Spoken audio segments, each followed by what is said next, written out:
E aí pessoal, beleza? Essa semana a gente postou um vídeo no nosso quadro Tanampes Music com este sistema aqui, ó, tocando para vocês curtirem aí o resultado que ele proporciona. Bom, mas se você não viu esse vídeo, vai lá na descrição, eu vou deixar um link para vocês, é só clicar e curtir aí o nosso quadro Tanampes Music. E se você ainda não é inscrito, já aproveita e se inscreve para não perder nenhuma novidade. O que eu quero mostrar para vocês aqui no vídeo de hoje é os equipamentos que foram utilizados. A nossa intenção nesse sistema foi simplificar, usar apenas um amplificador para tocar todo o sistema. Mas como assim? Apenas um amplificador para tocar todo o sistema? É isso mesmo. Se você ainda não conhece, nós temos o 3000 Trio, que é um amplificador de 3000 watts RMS com duas vias de saída. Ele é produzido em duas versões, na versão de 4 ohms e na versão de 2 ohms. Neste caso aqui, nós usamos o 3000 Trio 2 ohms, que na via low nos proporciona 3000 watts RMS a 2 ohms e na via high 300 watts RMS a 2 ohms. Mas quais alto-falantes estão sendo usados aqui nesse sistema e como foi feita a ligação? Bom, é isso que eu vou mostrar para vocês agora. Aqui nós temos 3 alto-falantes 7 driver, o modelo é ML570S de 12 polegadas, versão de 8 ohms. Por que nós escolhemos o alto-falante de 8 ohms? Se nós ligarmos 3 alto-falantes de 8 ohms em paralelo,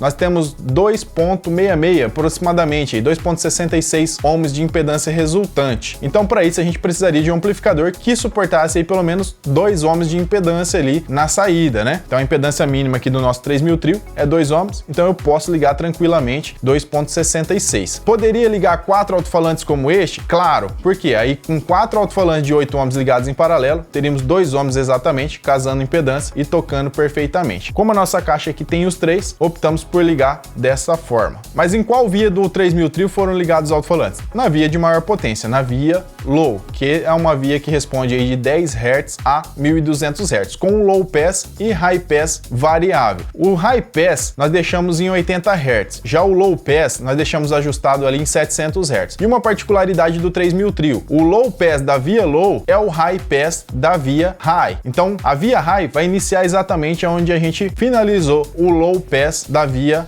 low. Então a via high, que é a do driver do Twitter, a gente está iniciando ali em 700 Hz. E um detalhe bem legal também do 3000 Trio, que ele tem o level individual, tanto para via low quanto para via high. Você pode equilibrar ali, se tiver sobrando volume na via do driver do Twitter ou então do alto-falante, você pode equilibrar ajustando o level individualmente. E como vocês podem ver, temos aqui 2 drivers e 2 super tweeters. São 2 drivers fenólicos que respondem aí a partir dos 700 Hz tranquilamente e 2 super tweeters. Nos super tweeters, nós utilizamos capacitores para fazer o corte. Mais um detalhe importante do 3000 Trio, ele já tem a função limiter e a gente ajustou aqui na posição em 1% o limiter, que assim você vai obter o máximo desempenho do seu amplificador e terá no máximo 1% de distorção. Não precisa se preocupar, desde que os alto-falantes suportem a potência fornecida. E quais foram os demais componentes que nós usamos aqui? Usamos um player, esse player tem controle remoto original e por isso nós também utilizamos aqui um Connect Control, tá aqui ó para vocês verem, nosso Connect Control.